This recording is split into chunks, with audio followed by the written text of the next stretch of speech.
नमस्ते दोस्तों। Political science के इस सीरीज नंबर 11 में आपका बहुत बहुत स्वागत है। ये class BPSC TRE 4 UP TGT PGT Bihar estate level 1 level 2 और एनवीएस केवीएस ईएमआरएस जहाँ भी पॉलिटिकल साइंस और पॉलिटी के क्वेश्चन आते हैं उसके लिए ये क्लास बहुत ही महत्वपूर्ण है। तो हम देखते हैं कल के जो बचे हुए पार्ट थे, जो बचे हुए क्वेश्चन थे वहाँ से क्वेश्चन नंबर 27 से संविधान का कौन सा अनुच्छेद राज्यों में विधान परिषदों की समाप्ति एवं संरचना से संबंधित है। तो ऑप्शन ए है अनुच्छेद 167, अनुच्छेद 168, अनुच्छेद 169 और अनुच्छेद 170। तो इसका जो करेक्ट आंसर हो जाएगा क्वेश्चन नंबर 27 का अनुच्छेद 169 169। तो ये अनुच्छेद जो है राज्यों की विधानसभा की समाप्ति एवं संरचना से संबंधित है। विधान परिषद राज्य विधानमंडल का उच्च सदन होता है और वर्तमान समय में केवल जो 6 राज्य हैं उसमें विधान परिषदें जो है विद्यमान है। पहला यूपी है, दूसरा बिहार है, कर्नाटक है, महाराष्ट्र है, आंध्र प्रदेश है और तेलंगाना है। आगे देखते हैं नेक्स्ट क्वेश्चन, क्वेश्चन नंबर 28। जिन राज्यों में संसदीय विधानमंडल है वहाँ विधान परिषद में मनोनीत सदस्यों का भाग कितना होगा। तो ये विधानमंडल की बात कर रहा है। तो यहाँ पे जो होगा ऑप्शन 1 होगा कुल सदस्यों का 1/8 भाग, ऑप्शन बी होगा कुल सदस्यों का 1/10 भाग, कुल सदस्यों का 1/6 भाग, कुल सदस्यों का 1/12 भाग। तो कुल सदस्यों का 1/6 भाग करेक्ट आंसर हो जाएगा। वे जो राज्यपाल होते हैं वो विधान परिषद में कुल जो सदस्य संख्या का 1/6 भाग का मनोनयन करते हैं। जो होते हैं साहित्य से रिलेटेड, सहकारी आंदोलन से रिलेटेड, कला विज्ञान या समाज सेवा के क्षेत्र से इनको ख्याति प्राप्त होती है, उन्हीं को राज्यपाल नियुक्त करते हैं, मनोनीत करते हैं। आगे देखते हैं क्वेश्चन नंबर 29। भारत में अंतर राज्य परिषद कब स्थापित की गई थी। तो ऑप्शन ए है 1987 में, ऑप्शन बी है 1989 में, ऑप्शन बी है 1990 में, ऑप्शन बी है 1992 में। तो इसका जो करेक्ट आंसर हो जाएगा क्वेश्चन नंबर 29 का वो हो जाएगा हमारा करेक्ट आंसर 1990 में। 1990 में। तो एग्जैक्टली इसका आंसर है 1990 में। इसके जो अनुच्छेद हैं, आर्टिकल हैं, वो है 263। इसके अंतर्गत राज्यों के पारस्परिक सहयोग के लिए एक अंतर्राज्यीय परिषद का प्रावधान किया गया है। इसकी स्थापना 1990 में की गई थी। क्वेश्चन नंबर 30 देखते हैं। भारतीय संसद के दोनों सदनों का संयुक्त बैठक कौन बुला सकता है।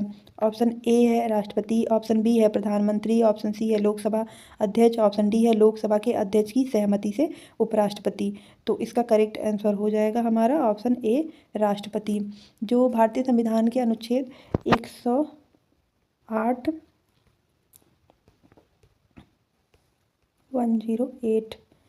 108 में जो संसद की संयुक्त बैठक का प्रावधान किया गया, अनुच्छेद 108 के अनुसार ही संसद के दोनों सदनों में किसी सामान्य विधेयक पर गतिरोध की स्थिति में राष्ट्रपति के द्वारा संयुक्त बैठक बुलाने का प्रावधान है। इसकी अध्यक्षता जो है वो लोकसभा के अध्यक्ष यानी कि स्पीकर करते हैं और करेक्ट आंसर है हमारा राष्ट्रपति। आगे देखते हैं क्वेश्चन नंबर 21। निम्न में से कौन सीनेट की अध्यक्षता करने वाला पदेन अधिकारी है। तो ऑप्शन ए जो है राष्ट्रपति, ऑप्शन बी उपराष्ट्रपति, ऑप्शन सी मुख्य न्यायाधीश, ऑप्शन डी प्रधानमंत्री। तो इसका करेक्ट आंसर हो जाएगा हमारा सीनेट का उपराष्ट्रपति। सीनेट जो है वो दुनिया का सबसे शक्तिशाली उच्च सदन माना जाता है।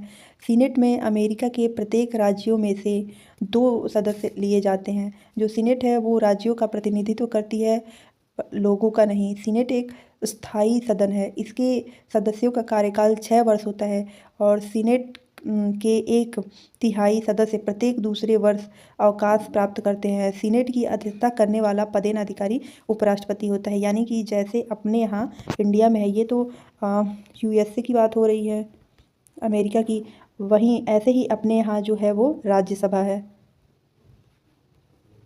जैसे अमेरिका में सीनेट है।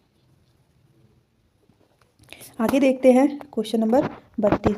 भारत के राष्ट्रपति की अनुपस्थिति में यदि उपराष्ट्रपति उपलब्ध नहीं है, निम्न में से कौन राष्ट्रपति की तरह कार्य कर सकता है। तो क्वेश्चन ऑप्शन ए हो जाएगा भारत के मुख्य न्यायाधीश, ऑप्शन बी हो जाएगा प्रधानमंत्री, ऑप्शन डी हो जाएगा लोकसभा अध्यक्ष, ऑप्शन डी डी हो जाएगा भारत के महान्यायवादी। तो क्वेश्चन नंबर 32 का जो करेक्ट आंसर हो जाएगा वो हो जाएगा भारत के मुख्य न्यायाधीश। अगर राष्ट्रपति की अनुपस्थिति है, यदि उपराष्ट्रपति भी उपलब्ध नहीं है, तो भारत का मुख्य न्यायाधीश कार्यवाहक राष्ट्रपति के रूप में कार्य करता है। अगर एग्जाम्पल में देख लें तो एम हिदायतुल्ला जो थे वो भारत के एकमात्र ऐसे मुख्य न्यायाधीश थे जिन्होंने 20 जुलाई 1969 से लेके 24 अगस्त 1969 तक कार्यवाहक राष्ट्रपति के रूप में कार्य किया था उन्होंने। क्वेश्चन नंबर 33 देखते हैं। भारत में जनहित याचिका व्यवस्था की शुरुआत हुई तो सांविधानिक संशोधन द्वारा, न्यायिक पहल द्वारा, राजनीतिक दलों द्वारा, एक संसदीय अधिनियम द्वारा। तो क्वेश्चन नंबर 33 का जो करेक्ट आंसर हो जाएगा वो हमारा हो जाएगा न्यायिक पहल द्वारा। Option number B is right. Bharat में जो जनहित याचिका की शुरुआत हुई थी वो न्यायिक पहल द्वारा 1980 में हुई थी। 1980 में जस्टिस जो PN भगवती व जस्टिस VR कृष्ण अय्यर द्वारा किया गया था। इनकी औपचारिक रूप से शुरुआत SP गुप्ता बनाम भारत संघ प्रथम जजेवाद में ये जो किया गया था वो उसका सन था 1982 में किया था पहली बार में। इसकी शुरुआत जो है SP गुप्ता बनाम भारत संघ में किया गया था और इसका जो सन है ये 1982 है। आगे देखते हैं। क्वेश्चन नंबर 34 देखते हैं। भारतीय एकता परिषद का उद्भव किस सन में हुआ था? तो ऑप्शन ए है सन 1950, ऑप्शन बी है 1952, ऑप्शन सी है 1986 और ऑप्शन डी है 1989। तो इसका करेक्ट आंसर होगा जो हो जाएगा हमारा 1986। Option number C is right. इसमें राष्ट्रीय एकता परिषद एक जो है संविधानेतर निकाय है जिसकी स्थापना हुई थी 1986 में, यही 1986 में। जो तत्कालीन प्रधानमंत्री राजीव गांधी थे उन्हीं के समय में हुआ था। इस परिषद का मुख्य उद्देश्य अखिल भारतीय स्तर पर अल्पसंख्यकों के लिए कार्य करना था। आगे देखते हैं क्वेश्चन नंबर 35। वांचू रिपोर्ट के आधार पर प्रथमतः मतलब सबसे पहले भाषाई राज्य गठित किया गया था। तो ऑप्शन ए है आंध्र प्रदेश 1953 में, गुजरात 1960 में, आंध्र प्रदेश 1956 में और गुजरात 1956 में। तो क्वेश्चन नंबर 35 का जो करेक्ट आंसर हो जाएगा वो हो जाएगा आंध्र प्रदेश 1935 में। मद्रास राज्य के तेलुगु भाषियों ने आंदोलन प्रारंभ किया था जो फिर पोट्टी श्री राम दयालु के नेतृत्व में आंदोलन का प्रारंभ हुआ था। जो आंदोलन जो था वो चला था हमारा 56 दिन आंदोलन चला था। ये आमरण अनशन के बाद 15 सितंबर 1952 को पोट्टी श्री राम दयालु की मृत्यु हो गई। आंदोलन तीव्र और हिंसक और ज़्यादा हो गया। उसके बाद से नेहरू ने तेलुगु भाषियों के लिए एक नए पृथक राज्य की घोषणा कर दी। इस प्रकार एक नए राज्य भाषा के आधार पर आंध्र प्रदेश का गठन हुआ। जो आंध्र प्रदेश का गठन हुआ था वो हुआ था 1 अक्टूबर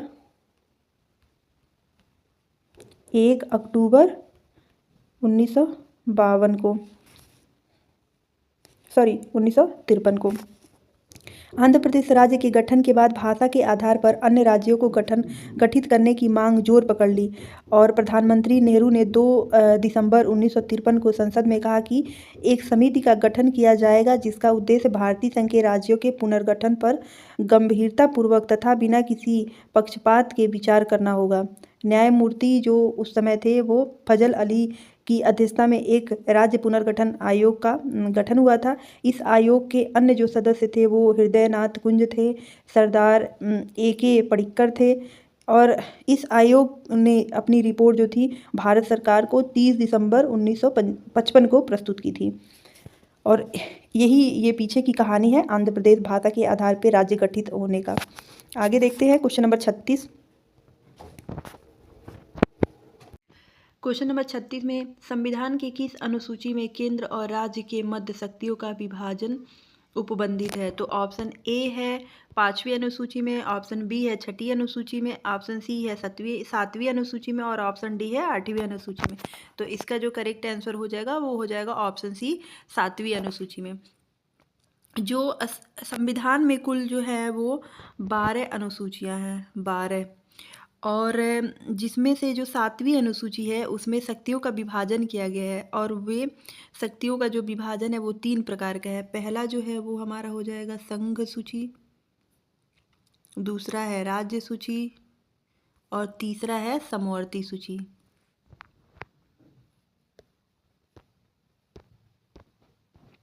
समवर्ती सूची। जबकि जो 8वीं अनुसूची है उसमें भाषा दिया गया है, और 8वीं अनुसूची जो है उसमें भाषाओं की संख्या जो है 22 है। आगे देखते हैं क्वेश्चन नंबर 37।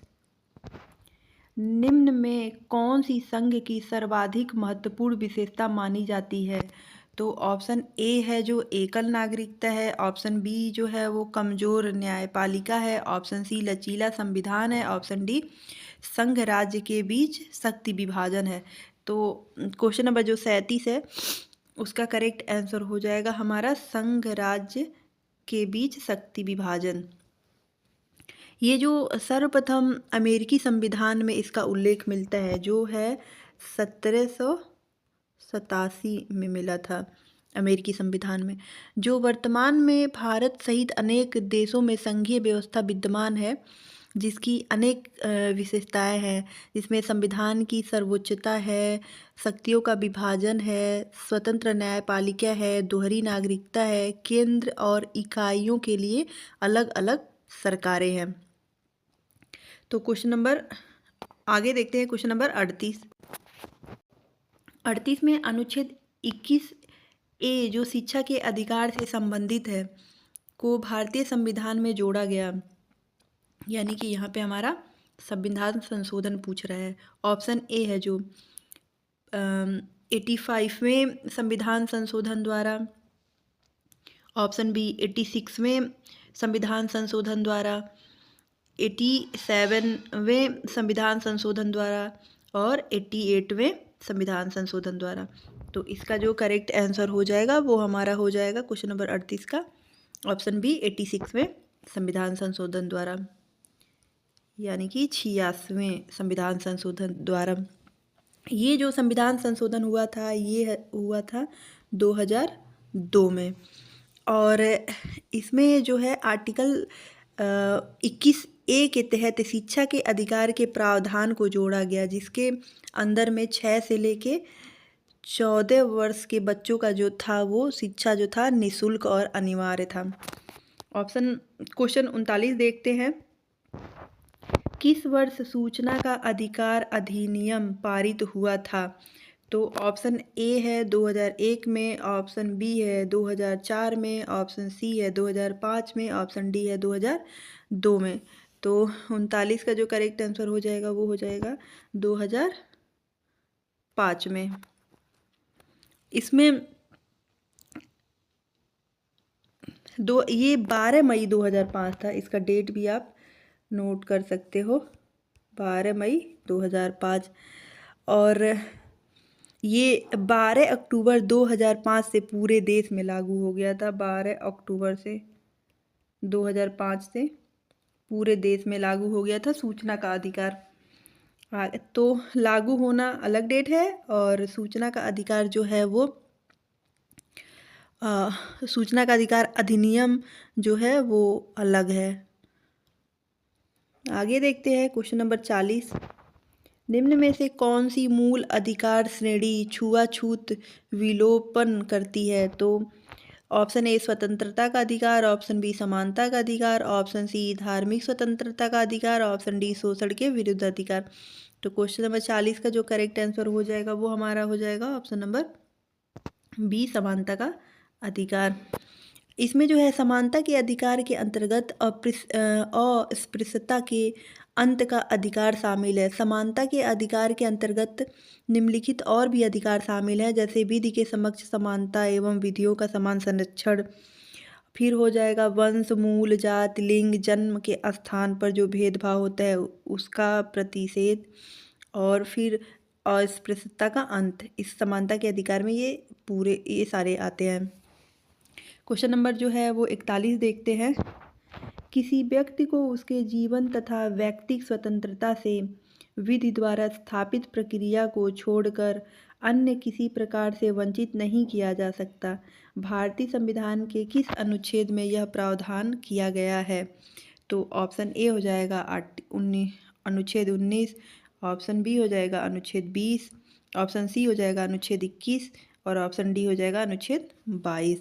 तो क्वेश्चन नंबर 41 का जो हो जाएगा ये हो जाएगा हमारा आर्टिकल 21, क्योंकि ये जो है ये जीवन के अधिकार या व्यक्तिगत अधिकार से संबंधित है।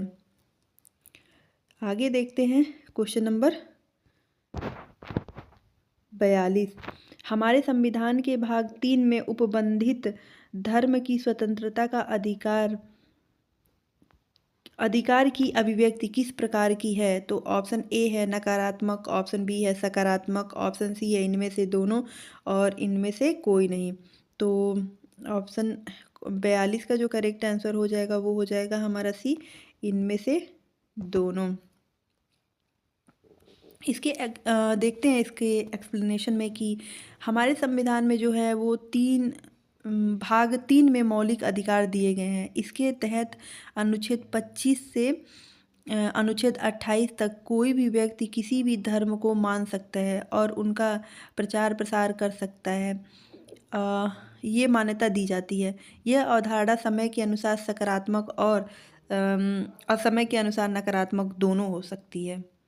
आगे देखते हैं क्वेश्चन नंबर 43। भारतीय संविधान की कौन सी धारा भारतीय नागरिकता को स्पष्ट करती है? तो ऑप्शन ए है धारा 1 से 40 तक, ऑप्शन बी है धारा 17 से 20 तक, ऑप्शन सी है धारा 333 से लेके 337 तक और धारा 5 से 11 तक। तो क्वेश्चन नंबर 43 का जो करेक्ट आंसर हो जाएगा वो हो जाएगा हमारा धारा 5 से 11 तक।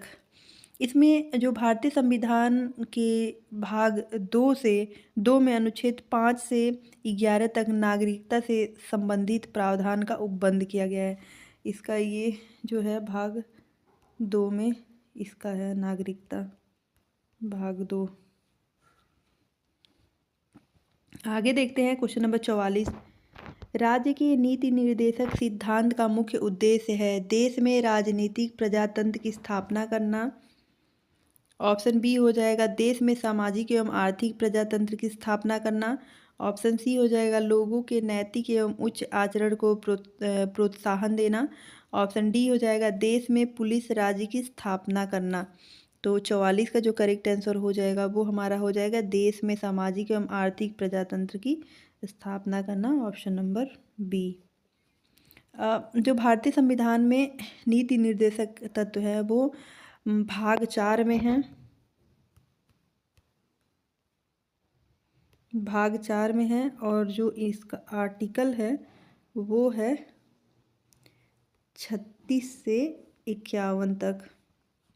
ये जो नीति निर्देशक तत्व है, ये नीति निर्देशक जो इसका जिक्र है ये आयरलैंड के संविधान से लिया गया है। नीति निर्देशक जो तत्व है उसका मुख्य उद्देश्य ये होता है कि सामाजिक और आर्थिक प्रजातंत्र की स्थापना हो सके। और वहीं अगर मूल अधिकारों की बात की जाए तो वो राजनीतिक व नागरिक लोकतंत्र की स्थापना की बात करता है। आगे देखते हैं क्वेश्चन नंबर 45। भारतीय संविधान में राज्यों का संघ की अवधारणा को निम्न में से किस संविधान से लिया गया है?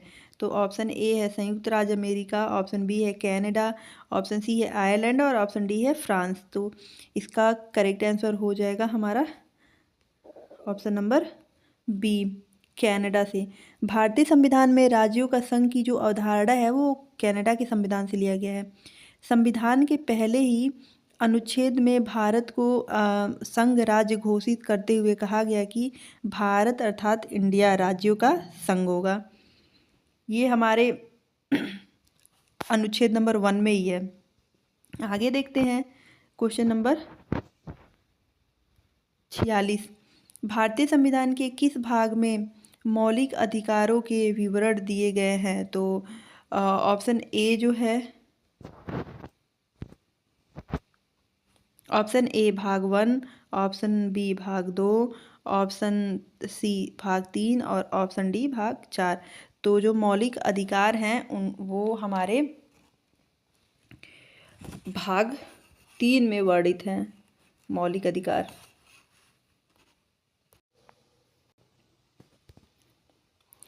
आगे देखते हैं नेक्स्ट क्वेश्चन नंबर 47। इसमें सूची 1 को सूची 2 के साथ सुमेलित कीजिए तथा सूचियों के नीचे दिए हुए कूट का प्रयोग करते हुए सही उत्तर का चयन कीजिए। तो सूची 1 उपबंध है और सूची 2 जो है वो उद्गम स्रोत है, यानी कि ये कहाँ से लिया गया है।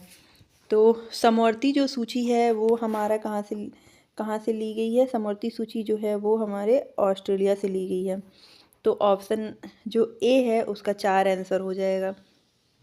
विधि का जो शासन है, विधि का शासन जो है वो यूके से लिया गया है। तो इसमें हमारा विधि का शासन ऑप्शन 3 है, ब्रिटेन यूके।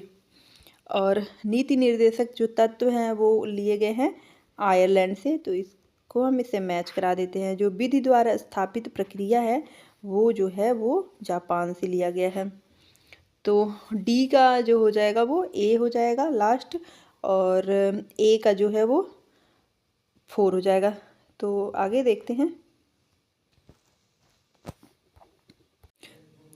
तो ए का जो था वो 4 था, तो यहाँ पे ए का 4 सिर्फ एक ही में है, तो ये हो जाएगा हमारा ऑप्शन डी इज राइट।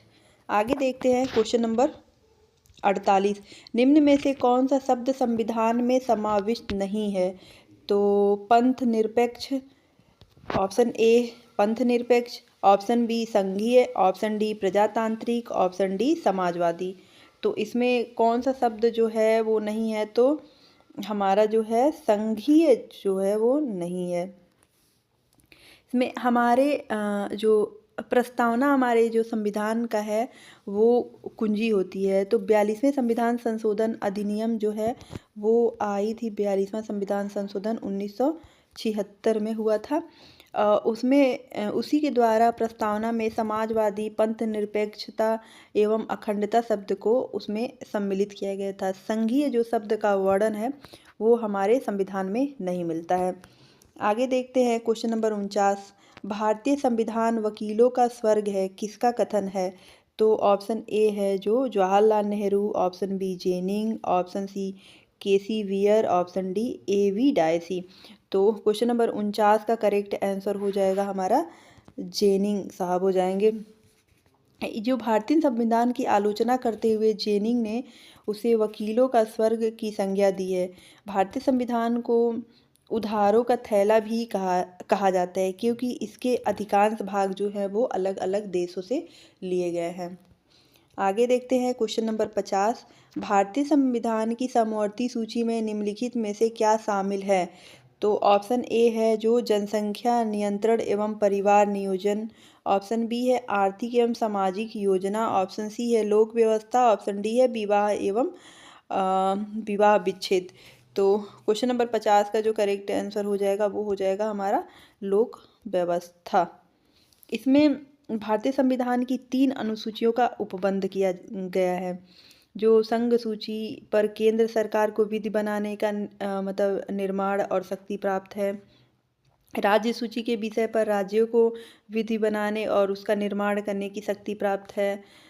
इसमें स्थानीय महत्व के विषय भी शामिल किए गए हैं राज्य सरकार वाले में। और जो समवर्ती सूची है उस पर संघ और राज्य दोनों विधि और मतलब शक्ति नियम बना सकता है। लेकिन अगर एक डिसाइड करना हो और संघ और राज्य दोनों एक जगह केंद्रित हो जाएं तो उस पर संघ का ज़्यादा प्रभाव होगा। क्वेश्चन नंबर 51 देखते हैं। निम्न में से कौन सा शब्द संविधान की प्रस्तावना में नहीं है। तो संविधान की प्रस्तावना में न्याय, व्यक्ति की गरिमा, बंधुत्व और संघीय। तो ये संघीय नहीं है। अभी तो हमने आगे ही क्वेश्चन देखा था, ऐसे ही क्वेश्चन था वो। जो भारतीय संविधान की प्रस्तावना में जो संघीय शब्द का उल्लेख नहीं मिलता है, बल्कि जो 42वां संविधान संशोधन है 1976 में हुआ था, 1976 में। इसी के द्वारा प्रस्तावना में समाजवादी, पंथ निरपेक्ष और अखंडता जैसे शब्द जोड़े गए थे। ये जो संघीय शब्द है ये नहीं है हमारे संविधान में। क्वेश्चन नंबर 52 देखते हैं। फेडरेशन वर्सेस फ्रीडम नामक पुस्तक के रचनाकार कौन थे? तो ऑप्शन ए जो है वो हो जाएगा Dicey, option B B R Ambedkar, option C Sardar Patel और ऑप्शन डी जवाहरलाल नेहरू। तो फेडरेशन वर्सेस फ्रीडम जो है उसके मतलब जो राइटर थे उस बुक के वो हो जाएंगे हमारे वी आर अम्बेडकर जी। ये जो बुक थी वी आर अम्बेडकर जी की, ये बुक जो थी ये 1936 में ये बुक लिखा था वी आर अम्बेडकर जी ने, फेडरेशन वर्सेस फ्रीडम। और ये बुक जो थी प्रकाशित जो हुई थी वो हुई थी 1939 में। जो वी आर अम्बेडकर साहब जो है उनको लोकप्रिय भारतीय विधिवेता, अर्थशास्त्री, राजनीतिज्ञ और समाज सुधारक भी कहा जाता है। आगे देखते हैं, जयप्रकाश नारायण ने किस आंदोलन में भाग लेकर राजनीति में प्रवेश किया था? तो ऑप्शन ए जो है वो असहयोग आंदोलन, ऑप्शन बी मिल मजदूरों का आंदोलन, ऑप्शन सी सविनय अवज्ञा आंदोलन, ऑप्शन डी चंपारण आंदोलन। तो इसका जो करेक्ट आंसर हो जाएगा वो हमारा हो जाएगा सी सविनय अवज्ञा आंदोलन। ये जो जयप्रकाश नारायण जो थे वो 1929 में अमेरिका से लौटने के बाद उनकी मुलाकात गांधी जी से हुई थी और वो उसी दौरान आंदोलन जो था वो एकदम चरम पे था। और सविनय अवज्ञा आंदोलन के दौरान गांधी जी एवं नेहरू के जेल जाने पर जयप्रकाश नारायण ने सक्रिय रूप से आंदोलन में भाग लिया और विभिन्न जगहों पर आंदोलन का नेतृत्व भी किया था जयप्रकाश नारायण जी ने। वहीं 1932 में मद्रास से गिरफ्तार करके नासिक जेल में भी डाल दिए गए थे जयप्रकाश नारायण। आगे देखते हैं क्वेश्चन नंबर 54 नंबर क्वेश्चन देखते हैं, निम्नलिखित राष्ट्रवादी नेताओं में से किसके लिए यह कहा गया कि वे राजनीति में उग्र उन्मूलवादी थे परंतु सामाजिक मुद्दों पर रूढ़िवादी थे? तो ऑप्शन ए हो जाएगा गोपाल कृष्ण गोखले, ऑप्शन बी बाल Gangadhar Tilak, option C Lala Lajpat Rai, option D Madan Mohan Malviya. तो इसका करेक्ट आंसर जो हो जाएगा वो हो जाएंगे हमारे ऑप्शन बी बाल गंगाधर तिलक जी। बाल गंगाधर तिलक जी को भारतीय राष्ट्रवाद का भागीरथ भी कहा जाता है। वे राजनीति में उग्र उन्मूलनवादी थे परंतु सामाजिक मुद्दे पे वे रूढ़िवादी हो जाते थे। और क्वेश्चन नंबर 55 देखते हैं, समता सैनिक दल सामाजिक समता सेना की स्थापना किसने की? तो ऑप्शन ए जो है सुभाष चंद्र बोस जी ने, ऑप्शन बी है सरदार पटेल ने, ऑप्शन सी है लोहिया और ऑप्शन डी है वी आर अम्बेडकर। तो इसका करेक्ट आंसर हो जाएगा 55 का वी आर अम्बेडकर जी ने। तो ये वी आर अम्बेडकर जी ने इसकी स्थापना 1927 में की थी, 1927 में की थी। वी आर अम्बेडकर द्वारा इस संस्था का स्थापना का जो उद्देश्य था वो समाज में दलितों के विरुद्ध हो रहे भेदभाव और उत्पीड़न के खिलाफ दलित समुदाय को जागरूक करना था। आगे देखते हैं क्वेश्चन नंबर 56, किस वर्ष में केंद्रीय सतर्कता आयोग अधिनियम पारित किया गया था? तो ऑप्शन ए है 2005 में, ऑप्शन बी है 2003 में, ऑप्शन सी है 2002 में, ऑप्शन डी है 1988 में। तो केंद्रीय सतर्कता आयोग जो पारित किया गया था, ये अधिनियम जो पारित किया था वो 2003 में किया गया था। और ये जो केंद्रीय सतर्कता आयोग जो है ये संथानम समिति की सिफारिश के आधार पर 1964 में ही किया गया था। लेकिन जब भारत सरकार के विभिन्न विभागों के जो अधिकारी कर्मचारी जो संबंधित भ्रष्टाचार नियंत्रण की सर्वोच्च संस्था है ये, और यह सांविधिक दर्जा प्राप्त एक बहुसदस्यीय संस्था है, इसमें बहुत सारे सदस्य हैं, वो संस्था है ये। आगे देखते हैं क्वेश्चन नंबर 57, निम्न में से किसने सर्वोदय को जन समाजवाद कहा है? तो ऑप्शन ए है जेबी कृपलानी जी, एम एन रॉय, महात्मा गांधी और जयप्रकाश नारायण। तो इसका जो करेक्ट आंसर हो जाएगा वो हो जाएगा डी, जयप्रकाश नारायण ने। जयप्रकाश नारायण ने सर्वोदय को जन समाजवाद कहा। जयप्रकाश नारायण जी ने समाजवाद के विचार को महात्मा गांधी के सर्वोदय के आदर्श के साथ जोड़कर एक नई दिशा में विकसित किया था और उन्होंने वर्ग संघर्ष के मार्क्सवादी विचारधारा के स्थान पर वर्ग सहयोग पर बल दिया था। इस विचार को जो है व्यवहारिक रूप देने के लिए जयप्रकाश नारायण ने ग्राम पुनर्गठन का विस्तृत कार्यक्रम प्रस्तुत किया था। आगे देखते हैं क्वेश्चन नंबर 58। निम्न में से कौन राजधर्म के सिद्धांत का प्रतिपादक है? तो option A Kautilya, option B Manu, option D Narad और ऑप्शन सी नारद और ऑप्शन डी शुक्र। तो इसका करेक्ट आंसर हो जाएगा जो हो जाएगा हमारे मनु हो जाएंगे। जो प्राचीन भारत में जो राजतंत्र के शासन का जो सर्वाधिक सबसे अधिक प्रचलित रूप था वो राजतंत्र या राजधर्म के सिद्धांत पे ही माना जाता था। राजा के सभी कर्तव्य और शासन संबंधी बातें इसमें सम्मिलित होती थीं। कौटिल्य से पहले ही मनु ने राजधर्म के सिद्धांत का प्रतिपादन किया था। नेक्स्ट क्वेश्चन देखते हैं। आगे देखते हैं क्वेश्चन नंबर 59। गांधी दर्शन में समाजवाद का विकल्प है। ऑप्शन ए न्यास धरिता, ऑप्शन बी सर्वोदय, ऑप्शन सी सत्य और अहिंसा, ऑप्शन डी पंचायत राज। तो इसका जो करेक्ट आंसर हो जाएगा ऑप्शन बी हो जाएगा सर्वोदय। गांधी जी जो थे वो सच्चे समाजवादी व्यक्ति थे। साथ साथ समाज के हित को भी उन्होंने ध्यान में रखा। वे समस्त प्रकार के शोषण के विरोधी थे। वे समाज में समानता और स्वतंत्रता के प्रबल समर्थक भी थे। उन्होंने सर्वोदय पे बहुत ज़्यादा बल दिया था। वे सच्चे समाजवादी भी कहे जाते हैं। वे अन्याय और अत्याचार के विरोध में हमेशा खड़े रहते थे। क्वेश्चन नंबर 60 देखते हैं। गांधी द्वारा स्थापित निम्नलिखित आश्रमों संस्थानों को कालक्रमानुसार लगाएं, यानी कि उनके डेट वाइज उन्हें लगाएं। सबसे पहले कौन हुआ था? पहला ऑप्शन ए हो जाएगा फिनिक्स सेटलमेंट, ऑप्शन बी हो जाएगा ऑप्शन ए है जो फिनिक्स सेटलमेंट है, ऑप्शन बी जो है वो कोचरब आश्रम है, ऑप्शन सी जो है सेवाग्राम आश्रम है और ऑप्शन डी जो है वो टॉलस्टॉय फार्म है। तो इसका डेट देख लेते हैं। जो फिनिक्स सेटलमेंट है ये इसका जो था 1904 था। जो कोचरब जो आश्रम है ये इसका जो है वो उसका है 1915 है और वहीं टॉलस्टॉय फार्म जो है वो उसका है 1910 है और सेवाग्राम जो आश्रम है उसका 1936 है। तो इसमें से सबसे पहले हमारा क्या आ जाएगा 1904 ऑप्शन ए। तो ए यहाँ भी है, यहाँ भी है, यहाँ भी है, तीनों में है, बस सी नहीं होगा इसमें। तो ऑप्शन बी जो हो जाएगा वो हो जाएगा दूसरे नंबर पे टॉलस्टॉय फार्म 1910। तो हमारा हो जाएगा ए और डी। तो सिर्फ और सिर्फ ए डी हमारे ऑप्शन नंबर बी में है। तो बी इज़ राइट। तो आज की क्लास में बस इतना ही। आप हमारे चैनल को सब्सक्राइब करिएगा, हमारे इस वीडियो को लाइक और शेयर करिएगा। आगे मिलते हैं। Thank you so much.